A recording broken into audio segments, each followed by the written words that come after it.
नमस्कार आणि आपण पाहता सरकार लाईव्ह न्यूज. स्वातंत्र्य पत्रिकाची बुलंदावा सरकार लाईव्ह न्यूज.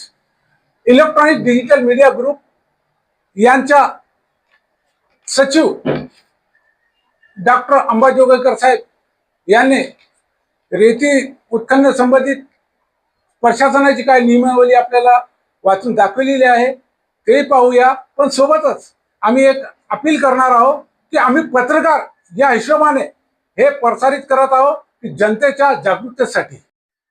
नमस्कार. इलेक्ट्रॉनिक्स मीडिया संघटनेच्या प्लॅटफॉर्मवर आपलं सर्वांचं स्वागत. माझ्यासोबत आहेत इलेक्ट्रॉनिक्स मीडिया संघटनेचे अध्यक्ष विजय कदम आणि माझ्या बाजूला आहेत संघटनेचे सचिव दिलीप मुनेश्वर. त्याचबरोबर आजूबाजूला आमचे सर्व सहकारी बसलेले आहेत. तर आपण आज एक नवीन विषय घेऊन जनतेला जागरूक करण्यासाठी आम्ही पुढे आलेलो आहोत.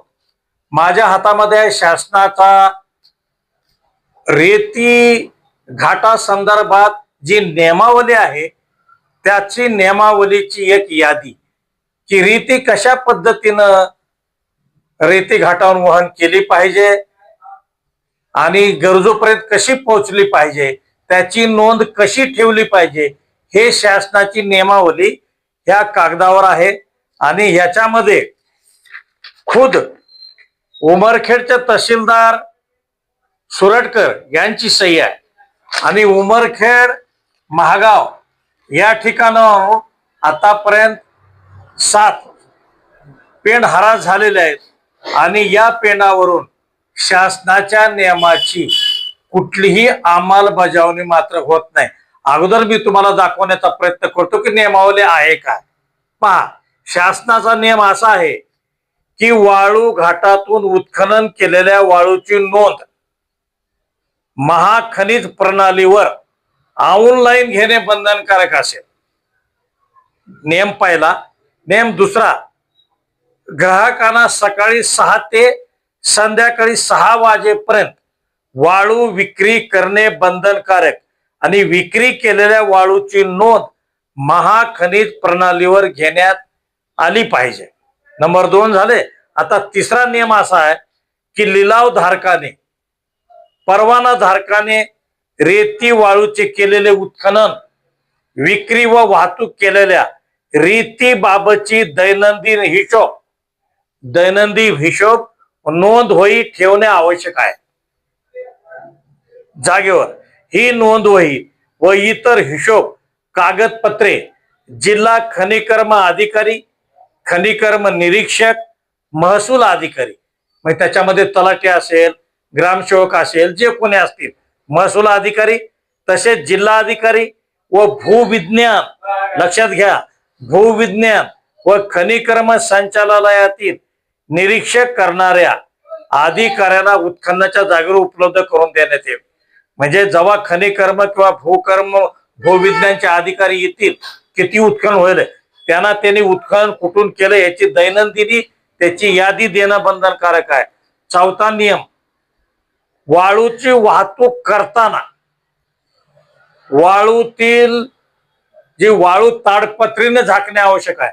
म्हणजे एखादं वाहन जर वाळू घेऊन जात असेल, ट्रॅक्टर असेल, टिप्पर असेल किंवा ते हायवा असेल, तर असे वाहने ज्याच्यामध्ये रेती आहे असे वाहने झाकून नेणे बंधनकारक आहे. नाहीतर त्याच्यावर सुद्धा दंडात्मक कारवाई करण्याचे अधिकार शासनाला आहेत. आता त्याचबरोबर 5वा नियम तुम्हाला दाखवतो की लिलाव धारक, परवाना धारक यांना मंजूर केलेल्या वाळू घाटातून उत्खनन केले आहे त्याबाबतचे विवरण सक्षम प्राधिकरण अधिकाऱ्याकडून प्रमाणित करून दर महिन्याच्या 10 तारखेला महाखनिज या प्रणालीवर ऑनलाईन सादर करणे बंधनकारक राहील. म्हणजे त्या ज्या ठिकाणचा लिलाव झालेला आहे त्या ठिकाणची ही रेती आहे हे तुम्हाला सांगतो, हे सांगणं बंधनकारक आहे.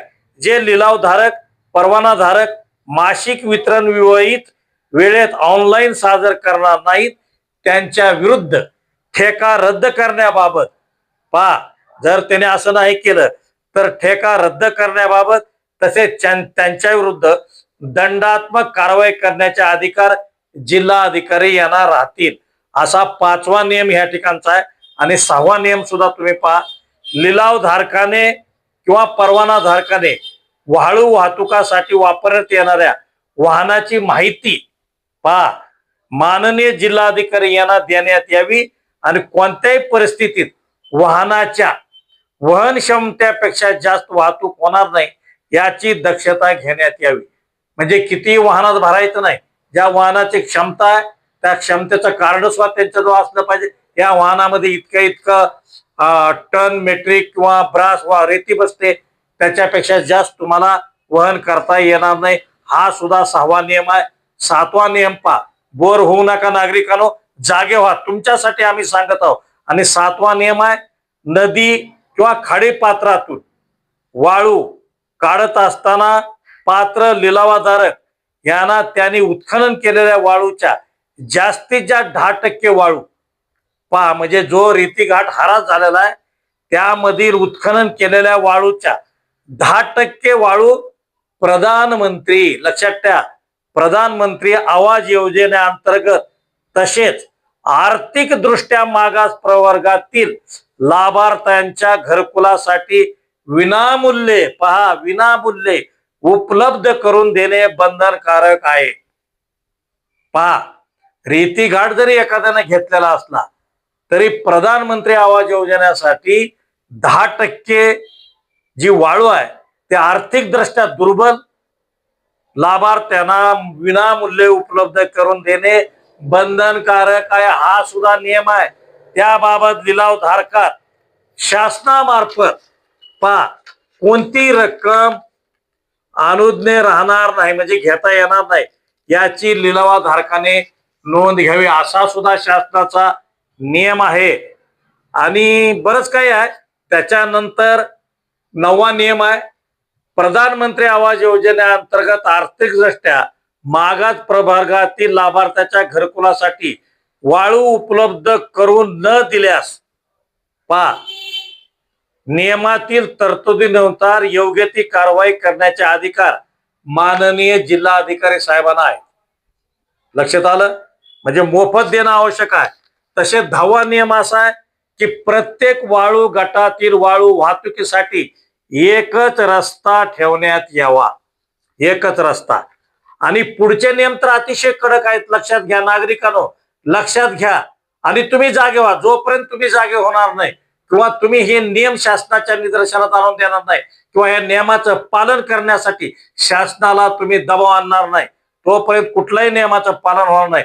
तर 10वा नियम तुम्ही पहा, प्रत्येक वाळू गटाच्या ठिकाणी पहा 10वा नियम कसा आहे, प्रत्येक वाळू गटाच्या ठिकाणी 24/7 छायाचित्रण होण्यासाठी लिलाव धारकामार्फत CCTV कॅमेरे बसविण्यात यावेत. पहा एका तरी रीती घाटावर CCTV कॅमेरा आहे का, तर शासनाचा नियम आहे की 24/7 छायाचित्रण होण्यासाठी लिलाव धारकामार्फत, म्हणजे ज्यांनी पेंट विकत घेतला त्यांनी त्या ठिकाणी CCTV बसविण्यात आले पाहिजेत, हा सुद्धा शासनाचा नियम आहे.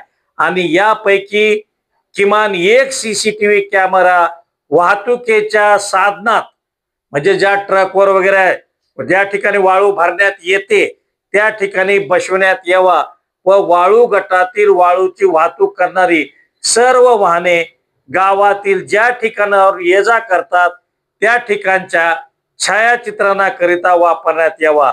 आणि वाळू गटाच्या ठिकाणी बसविण्यात आलेल्या CCTV कॅमेऱ्याचा खर्च लिलावधारक परवानाधारक यांना सोसावा लागेल.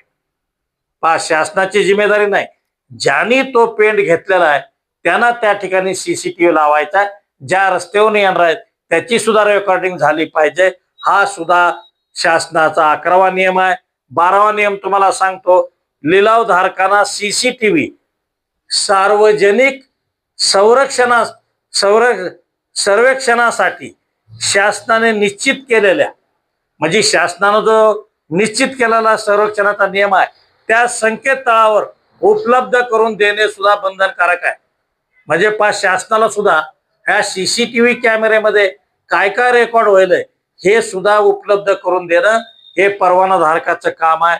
13वा नियम पहा, रेतीची वाहतूक करणाऱ्या प्रत्येक वाहनावर, फार महत्वाचा नियम आहे आणि ह्या नियमाचं पालन होत नसल्यामुळं रेती तस्करी मोठ्या प्रमाणात वाढलेली आहे. लक्षात घ्या, ह्याच्यात कुणाकुणाचं भलं होतंय मी पुन्हा सांगणारच आहे. परंतु 13वा नियम पहा, रेती वाहतूक करणाऱ्या प्रत्येक वाहनावर जीपीएस बसविणे आवश्यक राहील. जीपीएस सिस्टीम बसविणे आवश्यक आहे आणि रेतीची वाहतूक करणाऱ्या वाहनामध्ये जीपीएस न बसविल्यास बारकोड टीपीचे इनवाईट जनरेटिव्ह होणार नाही. न बसल्यामुळे ह्याची रेकॉर्डिंग होणार नाही ना. हा सुद्धा 13वा नियम आहे. 14वा नियम पहा, लिलावधारक किंवा परवानाधारकांनी बसविण्यात आलेल्या सीसीटीव्हीचा ऍड्रेस पहा, लक्षात घ्या, जिल्हा अधिकारी, विभागीय आयुक्त व शासनाच्या महसूल व वन विभागाकडे देणे आवश्यक राहील. पहा, सीसीटीव्हीचा ऍड्रेस कुणाला द्यायचा आहे? जिल्हा अधिकाऱ्याला द्यायचा, विभागीय आयुक्तांना द्यायचा आहे.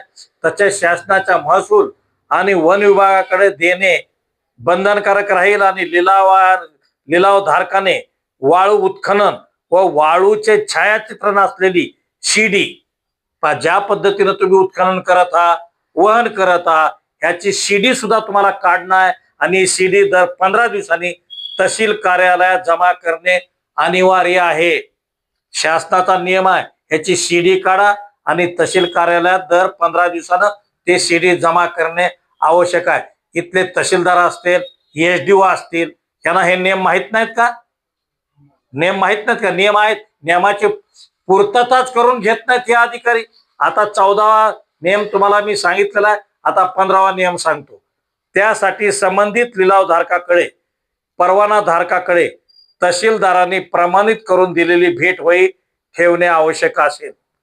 तिथं भेटवही सुद्धा कोणत्या कोणत्या अधिकाऱ्यांनी त्या रेती घाटावर भेट दिली त्याची नोंदवही सुद्धा ठेवणे आवश्यक आहे.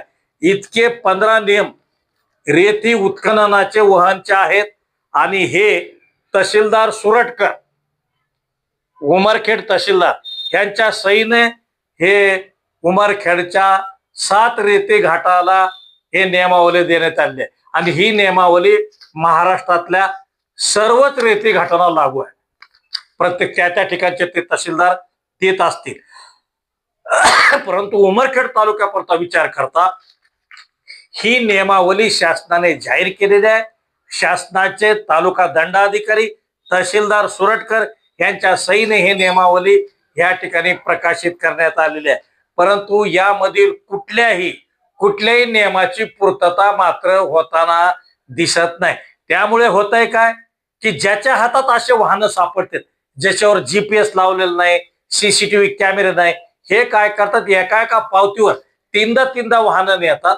त्यामुळे पोलिसाच्या तावडीत सापडलं की पोलीस पैसे खातात, तहसीलदाराच्या तावडीत सापडलं तहसीलदार पैसे खातो, गिरदावर पैसे खातो, तलाठी पैसे खातो. इतकंच नाही तर जे जाईल, ज्यांना थोडा बहुत नियम माहित आहे त्यांना हे लोक पैसे देतात आणि प्रकरण दाबण्याचा प्रयत्न करतात.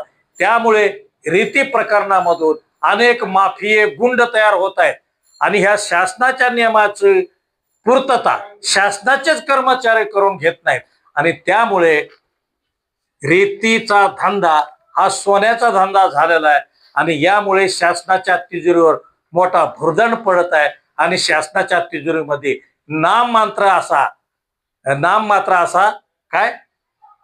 असा पैसा जमा होत आहे, महसूल जमा होत आहे आणि ह्याची पूर्तता करणे उमरखेडच्या तहसीलदाराचं किंवा प्रत्येक तालुक्याच्या ज्या ठिकाणी रेती गाळा झालेल्या आहेत तिथल्या महसूल अधिकाऱ्याचे हे काम आहे. परंतु ह्या नियमाची कुठेही पूर्तता होत नाही आणि त्यामुळे रेती हा विषय अतिशय गंभीर झालेला आहे आणि हे रेती माफिये कुणावरही हल्ला करतात, रात्री बेरात्री रेतीचे उत्खनन आणि वहन करतात, रेतीची चोरी करतात आणि याच्या माध्यमातून चोरी पकडण्यासाठी गेलेले काही इमानदार अधिकाऱ्यावर, कर्मचाऱ्यावर हल्ले सुद्धा होतात आणि त्यामुळे नागरिकांनो या 15 नियमाची पूर्तता होणे आवश्यक आहे. त्याशिवाय रेतीमधील तस्करी थांबणार नाही. माझा प्रश्न आहे प्रशासनाला, जिल्ह्याच्या जिल्हा अधिकाऱ्यांना, उमरखेडचे उपविभागीय अधिकारी सकाराम मुळे यांना, त्याचबरोबर उमरखेडचे तहसीलदार सुरटकर यांना, काय साहेब तुम्हाला हे नियमावली माहित नाही? हे नियमावली माहित नाही जी तुमच्या सहीने हे जनतेच्या समोर आलेले आहे? ही नियमावली तुम्हाला माहित नाही? या 15 नियमापैकी तुम्ही किती नियमाची पूर्तता करता हे तुम्ही जनतेला सांगा. एकाही नियमाची पूर्तता होत नाही आणि त्यामुळे रेती तस्करी ही वाढलेली आहे आणि याला केवळ आणि केवळ रेती तस्कर जबाबदार नाहीत, तर शासनाचे कर्मचारी सुद्धा रेती तस्करीमध्ये जबाबदार आहेत असं मला वाटतं. तर नागरिकांनो, तुम्ही जागे व्हा आणि आपल्या हक्क अधिकारासाठी रस्त्यावर या आणि आपला हक्क अधिकार पूर्ण करण्यासाठी शासनाच्या ह्या कामचोर कर्मचाऱ्याला नियमामध्ये वागण्यासाठी तुम्ही कटिबद्ध व्हा.